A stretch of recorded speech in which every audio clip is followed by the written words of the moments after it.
আসুন এবার দেখি সর্বশেষ নবী মুহাম্মদ সাল্লাল্লাহু আলাইহি সাল্লামকে নিয়ে হিন্দু ধর্মগ্রন্থে কি কথা লেখা হয়েছে। ভবিষ্য পুরাণায় উল্লেখ আছে 3 নম্বর পর্ব, 3 নম্বর খণ্ড, 3 অধ্যায়, 10 থেকে 27 নম্বর শ্লোক। বলা হয়েছে যে ম্লেচ্ছরা তারা আরবের ভূমিকে অপবিত্র করেছে, আর্য ধর্মকে সেখানে খুঁজে পাওয়া যায় না। এখানে কিছু শত্রু ছিল যারা অতীতে পরাজিত হয়েছে, কিন্তু এখন আরো শক্তিশালী শত্রু উপস্থিত হয়েছে। আমি একজন মানুষকে পাঠাবো যার নাম হবে মুহাম্মদ সাল্লাল্লাহু আলাইহি সাল্লাম। তিনি এই শত্রুদের ধ্বংস করবেন আর মানুষকে সুপথে পরিচালিত করবেন। হে ভোজ রাজা, তুমি কখনোই সেখানে যাবে না যেখানে পিশাচদের রাজত্ব, কারণ আমি আমার করুণা দিয়ে তোমাদের হৃদয়কে পবিত্র করব। তখন দেবদূতের মতো একজন মানুষ তিনি রাজার সামনে আসলেন আর বললেন, হে রাজা, আমাকে এখানে পাঠিয়েছেন ঈশ্বর পরমাত্মা। আর্য ধর্ম পৃথিবীতে বিরাজ করবে, যে ধর্মটা সত্য, দ্বীনুল হক, সেটা পৃথিবীতে বজায় থাকবে। আমাকে এখানে পাঠিয়েছেন ঈশ্বর পরমাত্মা, যাতে মাংসভোজীদের বিশ্বাসকে প্রতিষ্ঠা করা যায়। আমার অনুসারীরা হবে সেই লোকেরা যারা সুন্নতে খাতনা করবে, আর তাদের মাথার উপরে কোনো টিকি থাকবে না। তারা একটা বিপ্লব তৈরি করবে, তারা মুখে দাড়ি রাখবে, তারা প্রার্থনার জন্য আহ্বান করবে, বিধিসম্মত সব খাবারই খাবে, তবে তারা শূকরের মাংস খাবে না। তারা লতাগুল্মের মাধ্যমে পবিত্র হবে না, বরং যুদ্ধ বিগ্রহের মাধ্যমে পবিত্র। তাদেরকে বলা হবে মুসলমান, আর তারা হবে মাংসভোজী। এই ভবিষ্যৎবাণী যে একজন ঋষি আসবেন, আর সেই ঋষির নাম উল্লেখ করা হয়েছে মুহাম্মদ সাল্লাল্লাহু আলাইহি ওয়াসাল্লাম। আর বলা আছে তিনি মানুষ জাতিকে সঠিক পথে পরিচালিত করবেন। আমরা জানি মুহাম্মদ সাল্লাল্লাহু আলাইহি ওয়াসাল্লাম আরবদের পথ দেখিয়েছেন। সে সময়কে বলা হতো আয়ামে জাহেলিয়া, অর্থাৎ বিশৃঙ্খলার যুগ। তিনি তাদের আলো সন্ধান দিয়েছেন। আর বলা হয়েছে তার অনুসারীদের খাতনা করা থাকবে। মুসলমানরা খাতনা দেয়, তাদের মাথায় কোনো টিকি থাকবে না, মাথার পেছনে কোনো লেজ থাকবে না, মুসলমানদেরও থাকে না। তাদের মুখে দাড়ি থাকবে, মুসলমানরাও দাড়ি রাখে। তারা একটা বিপ্লব ঘটাবে, তারা প্রার্থনার জন্য আহ্বান করবে, আর সেটা হলো আজান। আমরা মুসলিমরা আজান দেই, নামাজের জন্য আহ্বান করি।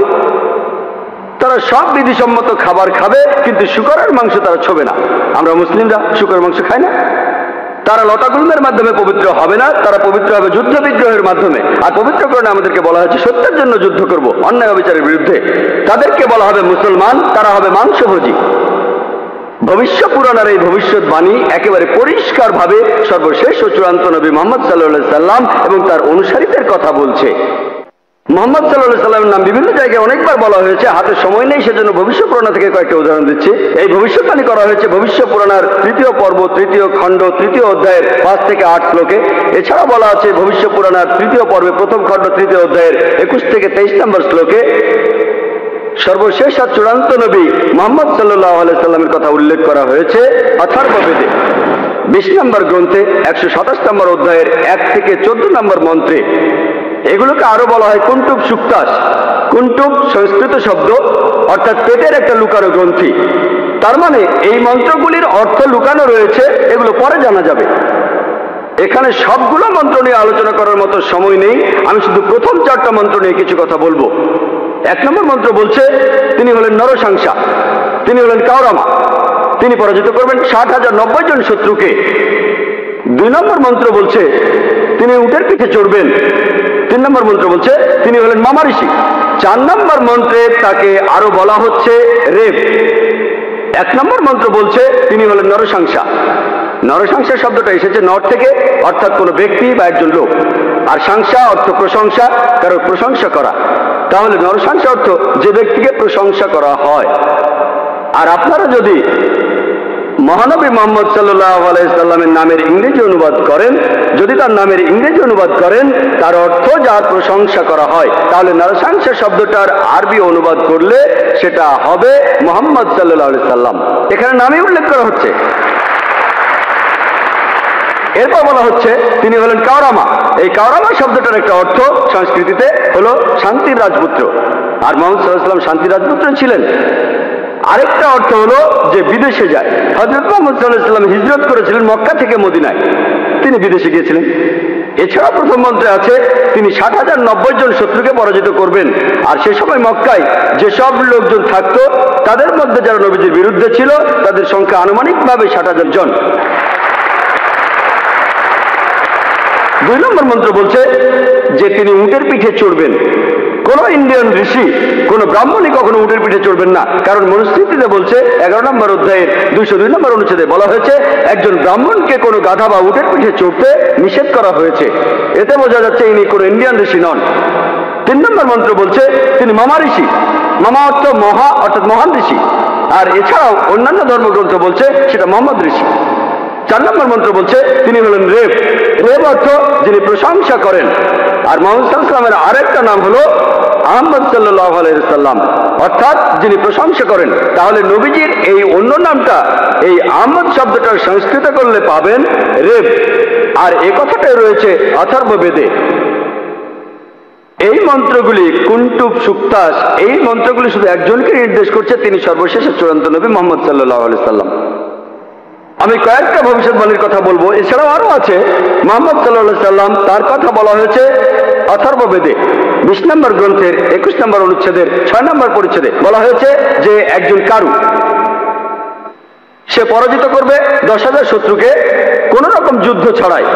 এখানে আহজাবের যুদ্ধের কথা বলা হচ্ছে, খন্দকের যুদ্ধের কথা পবিত্র কোরআনে সূরা আহজাবে আছে। আর কারু সংস্কৃত ভাষায় এর অর্থ যে ব্যক্তি প্রশংসা করে, যেটা মুহাম্মদ সাল্লাল্লাহু আলাইহি সাল্লামের দ্বিতীয় নাম আহমেদের অনুবাদ। যে ব্যক্তি প্রশংসা করে, এখানে বলা হচ্ছে যে ব্যক্তি প্রশংসা করে অর্থাৎ আহমদ, তিনি 10,000 শত্রুকে পরাজিত করবেন কোনো যুদ্ধ ছাড়া। আমরা জানি যে খন্দকের যুদ্ধে শত্রু বাহিনীতে আনুমানিক 10,000 সৈন্য ছিল, আর এই যুদ্ধে মুসলমানরা কোনো যুদ্ধ ছাড়াই জিতেছিল। নবীজির কথা আরো আছে অথর্ববেদে 20 নম্বর গ্রন্থের 21 নম্বর অনুচ্ছেদের 7 নম্বর পরিচ্ছেদে বলা হয়েছে যে আভান্দু তিনি 60,090 জন শত্রুকে আর 20 জন গোত্র প্রধানকে পরাজিত করবেন। আভান্দু একটা সংস্কৃত শব্দ যার অর্থ যে প্রশংসা করে, এটা মুহাম্মদ সাল্লাল্লাহু আলাইহি ওয়াসাল্লামের নামের অনুবাদ। আরো বলা আছে যে তিনি হবেন এতিম। আর আমরা এখন ইতিহাস থেকে জানি সে সময় আনুমানিক 20 জন গোত্র প্রধান ছিল মক্কা শহরে, যারা নবীজির কাছে পরাজিত হয়েছিল। আর মক্কার যেসব লোক তার বিপক্ষে ছিল তারা ছিল প্রায় 60,000। এই ভবিষ্যৎবাণীর কথা আরো আছে ঋগ্বেদে 1 নম্বর গ্রন্থের 3 নম্বর অনুচ্ছেদের 9 নম্বর পরিচ্ছেদে। এখানে সংস্কৃত শব্দ হলো সুশ্রামা। সুশ্রামা এটা একটা সংস্কৃত শব্দ যার অর্থ যে ব্যক্তি প্রশংসা করে, যেটা মুহাম্মদ সাল্লাল্লাহু আলাইহি ওয়াসাল্লামের নামের অনুবাদ। আরো অনেক ভবিষ্যৎবাণী আছে, এখানে সময় কম তাই সবগুলো বলতে পারছি না। নবীজির কথা আরো বলা হয়েছে সামবেদে উত্তর চিকে 15 নম্বর মন্ত্রে বলা হয়েছে যে আহম্মদ তাকে দেওয়া হয়েছে অবিনশ্বর আইন। এখানে নবীজির নাম বলা হয়েছে আহমদ সাল্লাল্লাহু আলাইহি সাল্লাম, তাকে দেওয়া হয়েছে অবিনশ্বর আইন। পবিত্র কুরআন এটাই তার শরিয়া। কিন্তু যদি এই অনুচ্ছেদটার অনুবাদ পড়েন, আহমদ শব্দটা আসলে আরবি শব্দ, তারা এটার অনুবাদ করতে পারেনি, তাই লিখেছে আহাম মাটি। আহা আর মাটি সংস্কৃত শব্দ যার অর্থ আমার বাবা, তার মানে আমার বাবাকে দেওয়া হয়েছে অবিনশ্বর আইন। অনুবাদটাতে আপনারা আলাদা শব্দ দেখবেন, তবে অরিজিনাল গ্রন্থে আছে আহম্মদ। এই আহমদ শব্দটা হিন্দু ধর্মের অন্যান্য গ্রন্থগুলোতেও রয়েছে, যেমন আছে সামবেদে ইন্দ্র 2য় অধ্যায়ের 152 নম্বর মন্ত্রে নবীজিকে আহমদ বলে ডাকা হয়েছে যজুর্বেদে 31 অধ্যায়ের 18 অনুচ্ছেদে। ঋগ্বেদের 8 নম্বর গ্রন্থের 6 নম্বর অনুচ্ছেদের 10 নম্বর পরিচ্ছেদে। এছাড়া মহানবী সাল্লাল্লাহু আলাইহি সাল্লামকে বলা হয়েছে আহমদ, সেটা আছে অথর্ববেদের 8 নম্বর গ্রন্থের 5 নম্বর অনুচ্ছেদের 16 নম্বর পরিচ্ছেদে। এছাড়াও আছে অথর্ববেদের 20 নম্বর গ্রন্থের 126 অনুচ্ছেদের 14 পরিচ্ছেদে। মহানবী সাল্লাল্লাহু আলাইহি সাল্লামকে শুধু আহমদ নামে ডাকা হয়নি, আহমদ ওনার একটা নাম, তাকে আরো বলা হয়েছে নরসংসা অনেক জায়গায়, হিন্দু ধর্মগ্রন্থের অনেক জায়গায়। আর আমি আগেও বলেছি যে নরসংসা শব্দটা এসেছে নর থেকে, যার অর্থ একজন মানুষ বা একজন ব্যক্তি। আর সংসা যার অর্থ প্রশংসা, প্রশংসা করা। তাহলে নরসংসা অর্থ যে ব্যক্তির প্রশংসা করা হয়। এটাই হলো সর্বশেষ চূড়ান্ত নবী মুহাম্মদ সাল্লাল্লাহু আলাইহি সাল্লামের নামের সঠিক ইংরেজি অনুবাদ। নবীজিকে হিন্দু ধর্মের গ্রন্থগুলিতে অনেক জায়গায় নরসংসা বলে ডাকা হয়েছে। ঋগ্বেদের 1 নম্বর গ্রন্থের 13 নম্বর অনুচ্ছেদের 3 পরিচ্ছেদে, ঋগ্বেদের 1 নম্বর গ্রন্থের 18 অনুচ্ছেদের 9 পরিচ্ছেদে, ঋগ্বেদের 1 নম্বর গ্রন্থের 106 নম্বর অনুচ্ছেদের 4 পরিচ্ছেদে, ঋগ্বেদের 1 নম্বর গ্রন্থের 142 নম্বর অনুচ্ছেদের 3 পরিচ্ছেদে, ঋগ্বেদের 2 নম্বর গ্রন্থের 3 অনুচ্ছেদের 2 পরিচ্ছেদে, ঋগ্বেদের 5 নম্বর গ্রন্থের 5 অনুচ্ছেদের 2 নম্বর পরিচ্ছেদে, ঋগ্বেদের 7 নম্বর গ্রন্থের 2 অনুচ্ছেদের 2 নম্বর পরিচ্ছেদে, ঋগ্বেদের 10 নম্বর গ্রন্থের 64 অনুচ্ছেদের 3 পরিচ্ছেদে, ঋগ্বেদের 10 নম্বর গ্রন্থের 182 নম্বর অনুচ্ছেদের 2 নম্বর পরিচ্ছেদে, যজুর্বেদের 21 নম্বর অধ্যায়ের 31 অনুচ্ছেদে, যজুর্বেদের 21 নম্বর অধ্যায়ের 55 নম্বর অনুচ্ছেদে, যজুর্বেদের 20 নম্বর অধ্যায়ের 37 অনুচ্ছেদে, যজুর্বেদের 20 নম্বর অধ্যায়ের 57 নম্বর অনুচ্ছেদে, যজুর্বেদের 28 অধ্যায়ের 2 অনুচ্ছেদে, যজুর্বেদের 28 অধ্যায়ের 19 অনুচ্ছেদে, যজুর্বেদের 28 অধ্যায়ের 42 নম্বর অনুচ্ছেদে। এখানে শুধু রেফারেন্সগুলোই অনেকক্ষণ বলা যাবে। যেখানে নবী মুহাম্মদ সাল্লাল্লাহু আলাইহি সাল্লামের নাম উল্লেখ করা হয়েছে তাকে বলা হয়েছে নরসংসা, অনেক জায়গায় বলা হয়েছে হিন্দু ধর্মগ্রন্থে। শুধু হিন্দু ধর্মগ্রন্থে মুহাম্মদ সাল্লাল্লাহু আলাইহি সাল্লাম সম্পর্কে কি বলা আছে তার উপরই আমি একটা লেকচার দিতে পারবো। আমি শুধু আরেকটা ভবিষ্যৎবাণীর কথা বলবো কলকি অবতার সম্পর্কে। আর নবীজিকে কলকি অবতার বলা হয়েছে ভগবত পুরাণায়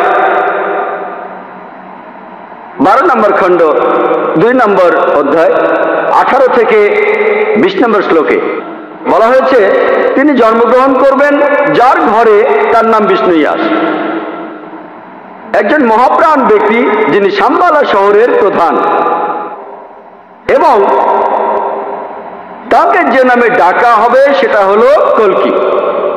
19 আর 20 নম্বর মন্ত্র বলছে যে তিনি হবেন এই পৃথিবীর সর্বময় প্রভু। তার থাকবে কিছু অসাধারণ চারিত্রিক গুণাবলী এবং তার থাকবে 8টি বিশেষ বৈশিষ্ট্য। তাকে দেয়া হবে একটি বাহন, একটি ঘোড়া, দেবদূত নিয়ে আসবে, আর তিনি একটি ঘোড়ায় চড়বেন, তার হাতে থাকবে তরবারি, তিনি শত্রুদের পরাজিত করবেন আর ফেরেশতারা তাকে সাহায্য করবে। এছাড়াও বলা আছে ভগবত পুরাণায় 1 নম্বর খণ্ডে 3 নম্বর অধ্যায়ের 25 নম্বর শ্লোকে যে তিনি জন্মগ্রহণ করবেন কলিযুগে। কলকি অবতার জন্ম নেবেন কলিযুগে, যে সময় রাজারা ব্যবহার করবে ডাকাতের মতো। আর তিনি জন্মগ্রহণ করবেন বিষ্ণু ইয়াসের ঘরে এবং তার নাম হবে কলকি। একই কলকি অবতারের নাম উল্লেখ করা হয়েছে কলকি পুরাণায় 2 নম্বর অধ্যায়ের 4 অনুচ্ছেদে। বলা হয়েছে যে তিনি জন্মগ্রহণ করবেন বিষ্ণু ইয়াসের ঘরে। কলকি পুরাণা 2 নম্বর অধ্যায়ের 5 অনুচ্ছেদে বলছে তাকে সাহায্য করবে তার 4 জন সহচর তার ধর্ম প্রচার করতে। কলকি পুরাণা 2 নম্বর অধ্যায়ের 7 অনুচ্ছেদে বলা হচ্ছে যে দেবদূতরা তাকে যুদ্ধক্ষেত্রে সাহায্য করবে। কলকি পুরাণা 2 নম্বর অধ্যায়ের 11 অনুচ্ছেদে বলছে যে তিনি জন্মগ্রহণ করবেন বিষ্ণু ইয়াসের ঘরে এবং সুমতির গর্ভে। আর কলকি পুরাণা 2য় অধ্যায়ের 15 অনুচ্ছেদ বলছে যে তিনি মাদল মাসের প্রথম অর্ধাংশে জন্ম নেবেন। শুধুমাত্র কলকি অবতারের উপরে একটা লেকচার দেওয়া যায়, আমি এখানে সংক্ষেপে কয়েকটা পয়েন্ট বলছি। এই ভবিষ্যৎবাণী এগুলো বলছে 1 নম্বর পয়েন্ট, বলা হয়েছে যে কলকি অবতার তার বাবার নাম সেটা হবে বিষ্ণু ইয়াস। বিষ্ণু ইয়াসের অর্থ দাঁড়াবে যে বিষ্ণুর উপাসনা করে, যে ঈশ্বরের উপাসনা করে। আর আমাদের প্রিয় নবী মুহাম্মদ সাল্লাল্লাহু আলাইহি সাল্লামের বাবার নাম ছিল আব্দুল্লাহ। এটার অর্থ যে আল্লাহর উপাসনা করে, যে ঈশ্বরের উপাসনা করে। 2 নম্বর পয়েন্ট, কলকি অবতার যে মায়ের গর্ভে জন্মাবে তার নাম হবে সুমতি। যদি আপনি সুমতি শব্দটার ইংরেজি অনুবাদ করেন অর্থ দাঁড়াবে শান্তি। আর আমাদের নবীজির মায়ের নাম ছিল আমিনা, যার ইংরেজি অর্থ করলে দাঁড়ায় শান্তি। এরপরে বলা হয়েছে তিনি যেখানে জন্মাবেন সেই গ্রামের নাম হবে শাম্বালা। শাম্বালা শব্দটার অনুবাদ করলে অর্থ দাঁড়াবে একটি শান্তিপূর্ণ এলাকা। আমরা জানি মুহাম্মদ সাল্লাল্লাহু আলাইহি সাল্লাম মক্কায় জন্মেছিলেন। মক্কার আরো একটা নাম ছিল দারুল আমান, অর্থাৎ কোন একটি শান্তিপূর্ণ এলাকা। তাহলে একথাও বলা আছে যে তিনি মক্কায় জন্মাবেন। এছাড়াও বলা আছে যে তিনি জন্মগ্রহণ করবেন শাম্বালা শহরের প্রধানের ঘরে। আমরা জানি যে তিনি মক্কার প্রধান ব্যক্তির ঘরে জন্মেছিলেন। তিনি মক্কার প্রধান ব্যক্তির ঘরে জন্মেছিলেন, কুরাইশ গোত্রে জন্মেছিলেন। আরো বলা আছে তিনি মাধব মাসের প্রথম অর্ধাংশে 12 তারিখে জন্মাবেন। আমরা জানি যে মুহাম্মদ সাল্লাল্লাহু আলাইহি সাল্লাম রবিউল আউয়াল মাসে প্রথম অর্ধাংশে জন্মেছিলেন 12 তারিখে। এই ভবিষ্যৎবাণী এই ভবিষ্যৎবাণী যে তিনি মাধব মাসের 12 তারিখে জন্মাবেন, এটার অর্থ রবিউল আউয়াল মাসের 12 তারিখে। এছাড়া আরো বলা আছে যে এই কলকি অবতার তিনি হবেন সর্বশেষ ঋষি। ঠিক এই কথাটাই কোরআনে আছে, সূরা আহজাবের 40 নম্বর আয়াতে উল্লেখ করা আছে যে মা কানা মুহাম্মাদুন আবা আহাদিম মির রিজালিকুম ওয়ালাকিন রাসূলুল্লাহ ওয়া খাতামুন নবিয়্যিন ওয়া কানা আল্লাহু বিকুল্লি শাইইন আলিমা। এর অর্থ মুহাম্মদ সাল্লাল্লাহু আলাইহি সাল্লাম তোমাদের মধ্যে কোনো পুরুষের পিতা নহেন, বরং তিনি হলেন আল্লাহর রাসূল এবং তিনি হলেন এই পৃথিবীর চূড়ান্ত নবী, তিনি শেষ নবী। নিশ্চয়ই আল্লাহ সর্ববিষয়ে জ্ঞাত। আরো বলা আছে যে এই কলকি অবতার জ্ঞান আরোহণ করবেন পরশুরামের কাছ থেকে, অর্থাৎ মহান স্রষ্টা একটা পাহাড়ের উপর। আমরা জানি মুহাম্মদ সাল্লাল্লাহু আলাইহি সাল্লাম প্রথম আয়াতটা তিনি পেয়েছিলেন গারে হেরায়, জাবলে নূরে, অর্থাৎ নূরের পাহাড়ে, গারে হেরায়। এখানে আরো বলা আছে যে তিনি এরপর উত্তরে গিয়ে আবার ফিরে আসবেন। আমরা জানি মুহাম্মদ সাল্লাল্লাহু আলাইহি সাল্লাম মক্কা থেকে উত্তর হিজরত করে মদিনায় গিয়েছিলেন, তারপর মক্কা জয় করে ফিরে এসেছিলেন। আরো বলা আছে যে এই কলকি অবতার তিনি পুরো পৃথিবীর মানুষের জন্য একটি দৃষ্টান্ত।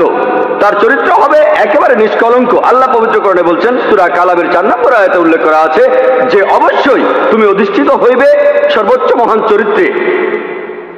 এছাড়াও বলা আছে যে কলকি অবতারের 8টি বিশেষ গুণ থাকবে। কলকি পুরাণা এবং ভাগবত পুরাণায় এই 8টি বিশেষ গুণ হলো জ্ঞান, আত্মসংযম, অভিজাত বংশ, রিভিল নলেজ, সাহস, দানশীলতা, মহানুভবতা আর পরিমিত কথা। আর নবী মুহাম্মদ সাল্লাল্লাহু আলাইহি সাল্লামের এই 8টা গুণের সবগুলোই ছিল। এছাড়া আরো বলা আছে যে তিনি হবেন এই পৃথিবীর শিক্ষক। আল্লাহ পবিত্রকরণে বলছেন, আর সূরা সাবার 28 নম্বর আয়াতে উল্লেখ করা আছে, ওয়া মা আরসালনাকা ইল্লা কাফাতাল লিন-নাস বাশীরা ওয়া নাযীরা।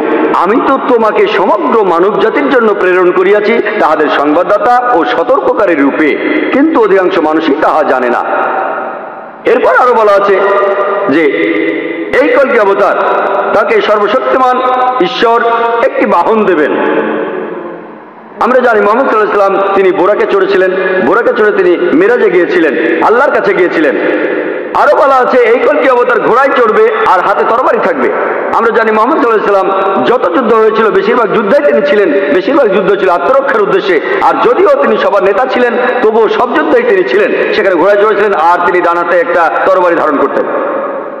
এরপর আরো বলা আছে যে এই কলকি অবতারকে সাহায্য করবে 4 জন সহচর, যাতে সত্যের ধর্ম তিনি প্রচার করতে পারেন। বোঝাই যাচ্ছে এখানে বলা হচ্ছে 4 খলিফার কথা, খোলাফায়ে রাশিদিন, হযরত আবু বকর, হযরত ওমর, হযরত ওসমান, হযরত আলী, আল্লাহ তাদের সবার উপর সন্তুষ্ট হন। পরে তারা হয়েছিলেন খোলাফায়ে রাশিদিন, সঠিক নির্দেশ পালনকারী, ইসলামের খলিফা, ইসলামকে ছড়িয়ে দিয়েছেন।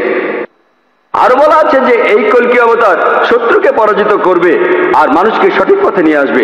আমরা জানি মুহাম্মদ সাল্লাল্লাহু আলাইহি ওয়াসাল্লাম শত্রুকে পরাজিত করেছিলেন আর আরবদের তিনি আয়ামে জাহেলিয়া থেকে, অজ্ঞতার যুগ থেকে সত্যের পথে এনেছিলেন। আরেকটা কথা বলা আছে যে দেবদূতরা তাকে যুদ্ধের ময়দানে সাহায্য করবে। আমরা জানি মুহাম্মদ সাল্লাল্লাহু আলাইহি ওয়াসাল্লামকে ফেরেশতারা বিভিন্ন যুদ্ধে সাহায্য করেছিলেন, যেমন বদরের যুদ্ধে।